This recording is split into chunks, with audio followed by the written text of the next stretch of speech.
Guys, welcome to Everything Money Plus. We're going to go over some great stories today. 4 stories. You should be seeing this video at 4 o'clock. A lot of stuff happening in the market today. For one thing, things have rebounded. Just literally minutes ago, the NASDAQ was down 0.8, 0.9%. Bitcoin's down below 70,000 again.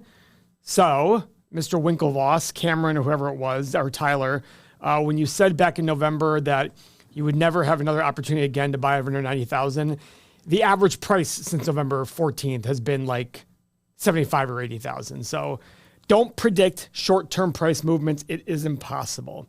Okay, so here's the market right now. This is the heat map going on right now. Guys, big news for Meta. They just decided to stop the metaverse, stop paying for it. $80 billion in losses later. Tesla down big.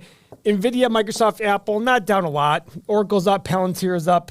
Intel's up 1.75%. Isn't that interesting? Okay. Are you surprised about the metaverse? Yeah, I was. Because they renamed the company Meta. And then all of a sudden they're like bailing them. And by the way, I think the metaverse is a good idea. I thought it was a legit thing. I did too. I actually thought it was a good idea. And it's just, they were bringing in like $300 million in revenue on $10 billion in cost. So what happens to the people that bought property in the metaverse? So I don't, Mo brought that up in a group chat yesterday, and I don't know who did do that, but just like whoever bought the NFTs, you know what I mean? I have no idea what happens. Okay. So it's funny that Meta's down because you would think that getting rid of a $10 billion a year expense might change things. Okay, Alibaba reported this morning. Guys, it was down below 122. The lowest point today was 121.17, back up to 125. This is where people can get lucky. Reported earnings today, and they were abysmal. Let me exactly pull up. Did you guys send it to me in our group chat, or is it directly from Tim? Okay. They reported $40.73 billion in revenue versus estimates of $41.26 and $1.01 earnings per share versus $1.73 estimates. And that is bad. Now, let's pull up their report. Not terrible. 9% growth in overall revenue. E-commerce group up 6%, cloud intelligence group up 36%. But guys, obviously missing is not a good thing. This is a company that keeps growing, but it's not going gangbusters. Look at net income down significantly. Look in 2024, non-GAAP net income $51 billion, $16.7 billion in 2025, a decrease of 67%. For the 9 months ended, decrease of 53%. Revenue growth for the full year over year, 2 and 3. Not good. Not good. But remember, companies like this, any company, even if they don't have good numbers, doesn't mean it's worth zero. It's all about understanding what it's worth. Now, in full disclosure, understanding what this company is worth, I think it's to modify your expectations for the future. Now, the immediate future. I still ask the question about Alibaba. Do I think this company is going to be around for 10, 20, 30 years? I do. Do I think their revenue and profit will be higher 10, 20, 30 years from now than it is today? Yes. So can I pay a reasonable price? Well, let's take a quick look at that in our stock analyzer tool. And let's pull up the last time I did Baba and make some modifications to the assumptions here. I don't own Baba, but because I got very lucky. They had that big shoot up. I lost them on a covered call at 140 a share.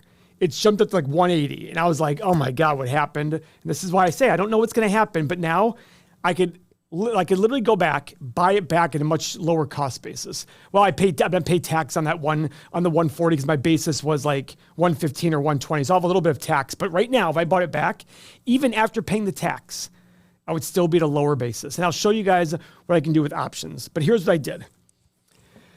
3, 6, and 9% revenue growth in the next 10 years. Based on what we see right now, that's probably pretty aggressive, but let's just keep that. Profit margin, free cash flow margin. Well, free cash flow was greater in the last 5 and 10 years, so I'm focusing there at 15, 18, and 21. Could be lower.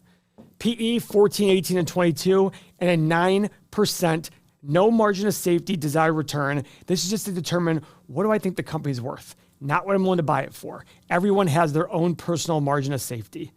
I'm actually going to go up here to revenue growth and change it to 3, 5, and 7.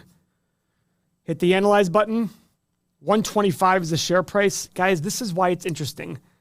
I have a low price of 110 to 135, a high price of 290 to 340.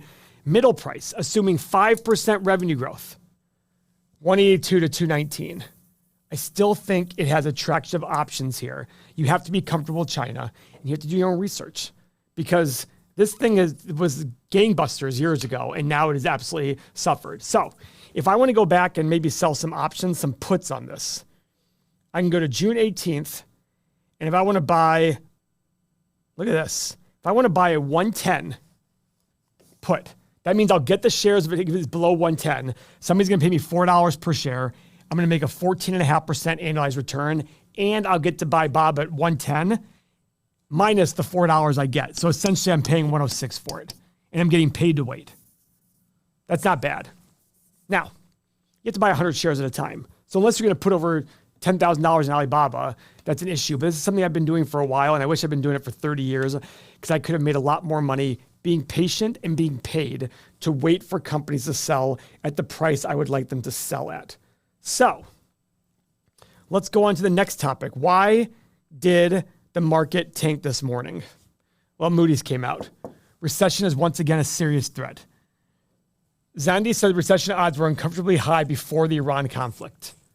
Gas prices have risen about 80 cents a gallon since the end of February. White House insists gas price pain will be short-lived and economy is solid. I wonder why the White House is saying this. Why do you think the White House is saying the economy is fine?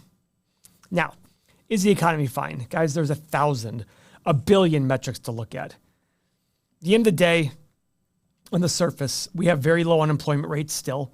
Yes, it's higher than it was last year, but it's still very low historically. We've got growing wages. We've got inflation, which kind of sucks. We've got consumer spending kind of struggling a little bit. Like all the premium stores are seeing a decline in consumer spending. So it could go either way. I don't know whether the economy is good or bad. All I do know is recession. When was the last time we had a recession? I don't even count COVID as a recession. And I'm not saying that you have to have a recession in order to, by the way, besides COVID, when was the last time we had a recession? Like a real recession? 2008. Was it 2008? I think so. Because do you consider the 2022 a recession? If it was 2 quarters and done. That is the technical definition of a recession. They changed I don't know if they times. qualified that as a recession, though. Did they? They changed the formalities a few times, yeah. Yeah, because the technical definition of a recession is 2 quarters in a row of negative real GDP growth. Negative real GDP growth, which means it could still be growing, but after taking inflation, then it would be negative. That's what's interesting. So you can still have nominal GDP growing. But guys, why do I not care? Not because I'm heartless, not because I don't realize people are going to lose their jobs. It's going to be tough. As an investor, it's not going to matter 10, 20 years from now. Look at me now going, hey, when was the last time we had a recession besides COVID? Didn't remember. If I pulled 100 people on the street and asked them that question and said, excluding COVID, when was the last time we had a recession? I wonder how many people would get it right. Hell, if I was in the street, I'd be like, I don't know. Tim just said 2022 and I forgot about that. I don't know. So I think he said the recession odds are 50-50, but we hear this stuff all the time. Who knows if it's true or not?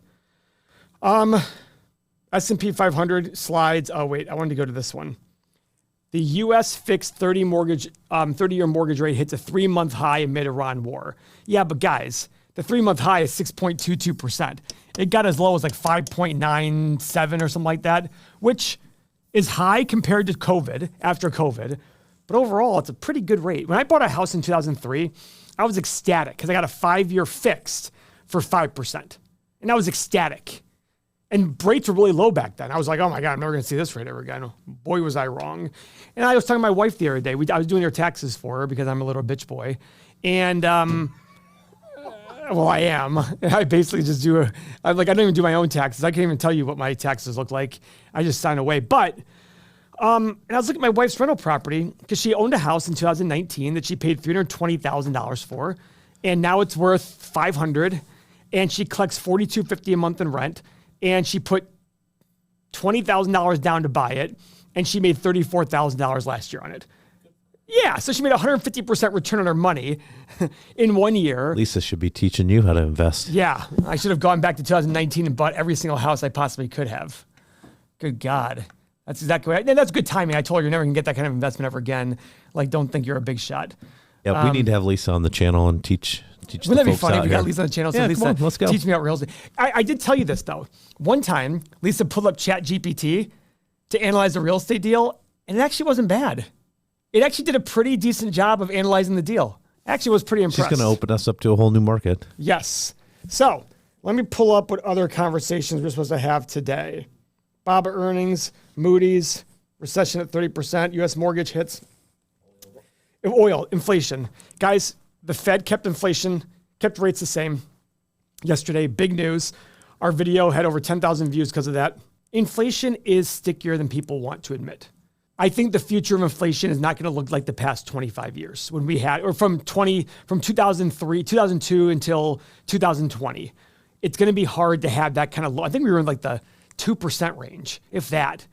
We're printing a lot of money, and that money's going to people's pockets. And you see the things we're doing now, the things we're accepting as real costs. You know what I mean? You know, that old Instagram post where it's like what I thought $1 million house would be when I was a kid and what it is now. You know, my cousin, he lives in Calgary. He's a fan of the show. He watches a lot. And I sent him a house from Texas that was like $1.2 million. It had a pool, jacuzzi, basketball court, and it's like on the border of Mexico. And I go, this is $1.2 million in Texas. Like a house in Calgary for him for $1.2 million, it's like a dump. And I'm not trying to be rude, but it's not a nice house. Like it's a house that in Ohio would be $300,000, $400,000, which is not a bad house, but the whole point is like, it's absurd the costs lately. But, you know, home prices tend to go up over long periods of time.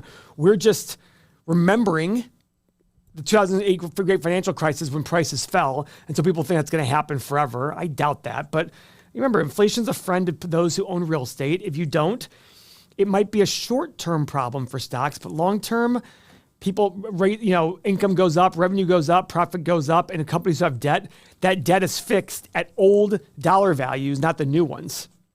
So if you have $1 million in debt on your house or whatever it is, and your income doubles because of inflation, guess what you owe on your house? You still owe $1 million. Your mortgage payment's still the same, but your income is a lot higher. So you're paying past debts with current money. So there's nothing in the world is always good. Nothing in the world is always bad. But it's just for you to think about. I don't want you to think that inflation is just always a bad thing. Does it affect families? Absolutely. Big jumps in inflation affect families more. If we can accept it and go, okay, 3 or 4% a year, and then we increase wages that way, it'll happen. So it's a lot more acceptable. But gas prices being up, look at gas prices. Tim, what are oil prices right now? It's not 110 right now, though, is it? I think so. No, I think it fell. Yeah, it's 95. Yeah, that's what I mean. It's crazy. And it might have been like Brent crude briefly tops 119 per barrel before pulling back. How? When? We didn't see that. Guys, it's incredible, the volatility. So, oil, guys, I think I've got to remember about oil. Oil is in everything you see in this room. Oil is not just for cars, not just for airplanes. It's everywhere. Look in your room right now, look around. Everything in it has oil. In fact, it's Dalton's favorite beverage. Yeah. It's oil? I think it's an IV of oil. So the joke is Dalton, who everybody in the community probably knows because he works for us. He's a great advocate, but he loves oil so much. And it just drives me nuts because he literally, you know what he is? He's a CrossFit member. He does anything possible to bring the conversation to oil. Yes. Just like CrossFit was back in the day. Oh, yeah. Yeah, he has a quote in there. You miss 100% of all the oil and gas investments you don't make. Michael Scott, Anonymous / Michael Scott or Wayne Gretzky. It's pretty funny. But the guy literally talks about oil like he adopted oil.